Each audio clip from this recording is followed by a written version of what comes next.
Callum, it doesn't feel like we've been away too long, but the lads are back in pre-season this week. How much are you raring to get going again? I think that's what's made it a really unique off-season, because it's the first time we've experienced that really late finish that was 5 or 6 weeks ago. You obviously have an amount of work that needs to be done in the off-season, that whether that is pre-season schedules on the training field, whether that is your games programme, things that you want to change around your environment and try and improve. So you've got the same volume of work in that respect and less time to do it. And then naturally, the nature of this level, as the season comes to an end, it's not a transfer window, but the recruitment opportunities in the summer. That's been really unique this year, and we felt that it was really important to retain the core group that got to a playoff final. We're able to retain 9 of the starting 11, with one returning to a loan club in the Premier League and the other player obviously moving on to league football for a fee. But we're quite clear about what we wanted to add, and the work to do that is pretty consistent. But then this time of year comes around where you get your group together, you continue to assemble it, and the work starts on the training ground. Now, I enjoy the work. I enjoy being on the training pitch. I enjoy working with the staff, especially the players. So raring to go. It's dead easy to say, isn't it? It's a bit of a cliche, but really looking forward to getting in with the players and starting to build the platform for what we want to do over the next 10, 11, 12 months. 3 new faces through the door so far, with Tom Leake also joining on a permanent basis. How pleased have you been with the business you've done so far?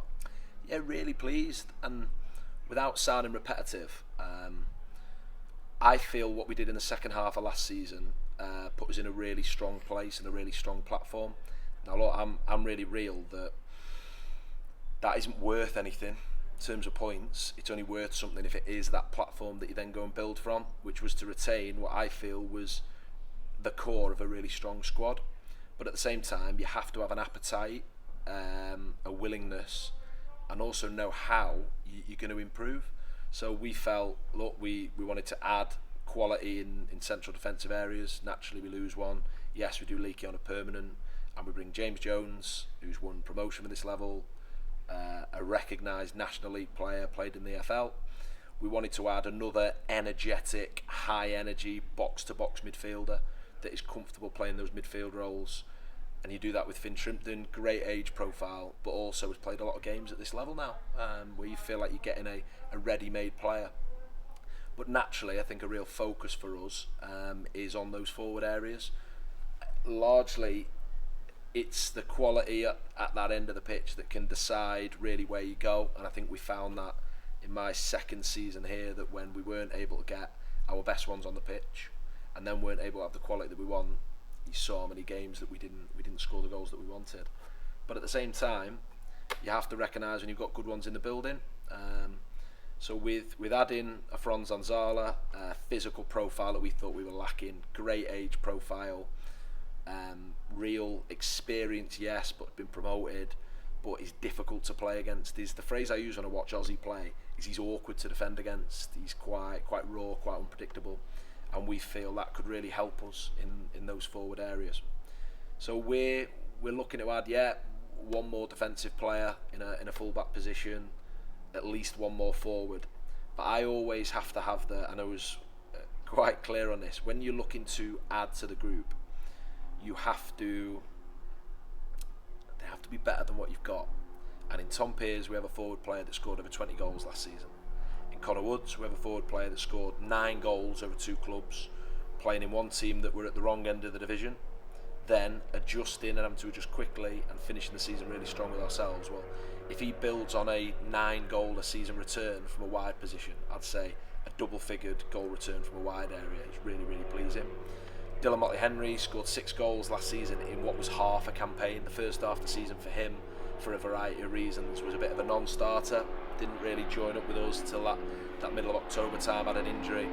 But from Boxing Day over ourselves and his loan period to score 6, well, if Dylan Motley-Henry is going to add 3 or 4 more goals to his goal return, you've got another double-figure player. What we've always done really well, the 20 goal a season strike, it's a phrase that just gets said in English football. That market is really difficult. There were a handful of players that scored that many goals in our division last year. We had one, I think one has gone for a transfer fee, one has been promoted into the league above, and another is recognised as being a regular fixture at his club. You look at the players that were in around the numbers Pearsie scored again, another one that's been promoted, there's another one that's moved to the EFL, and the other one we sold into the EFL ourselves in January.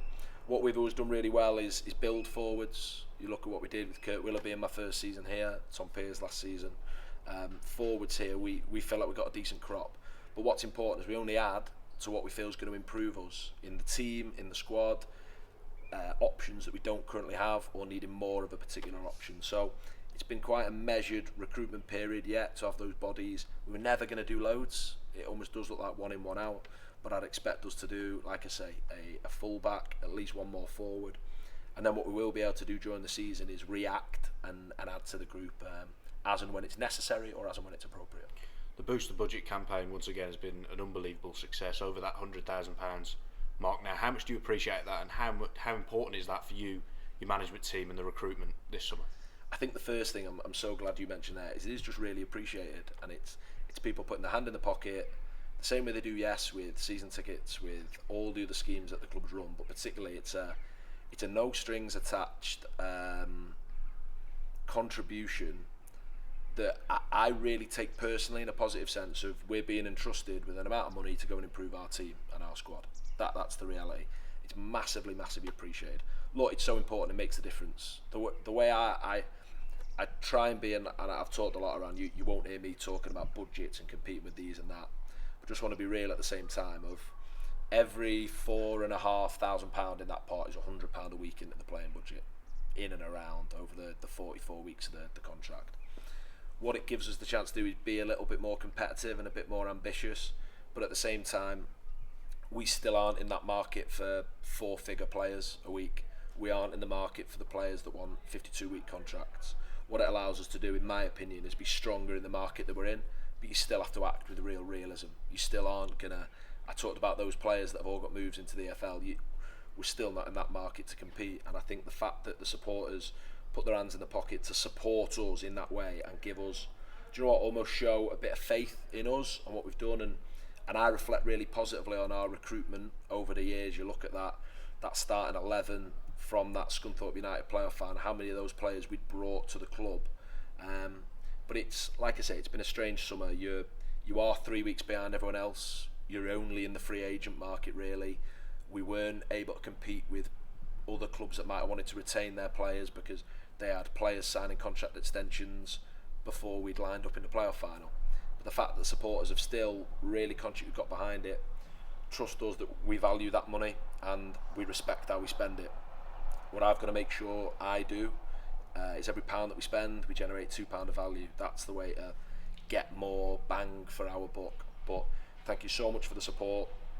Be real that everything we can do by having that money it is appreciated, and you talk about the difference it makes. It's enormous. That without it, I don't feel we'd have half a chance. I'll be really honest. I don't think you'd see a competitive team in the top half of the division. But the fact that the supporters have put that trust in us with that money, we've got to make sure we spend it wisely, and we'll do that. We're not going to be in a rush to do that. There'll be a couple more additions, and what I hope this season for the first time is that when situations arise, for whatever situations that we feel like we need to add to the group, we'll be able to be a little bit more proactive and a little bit more positive during the campaign to do that. But thanks everyone so much for the support and the contributions. Makes a massive difference. I see the total continues to go up, and like I say, we take that very seriously, really appreciative of it, and I'll be doing everything I can to reward that investment as the season goes on.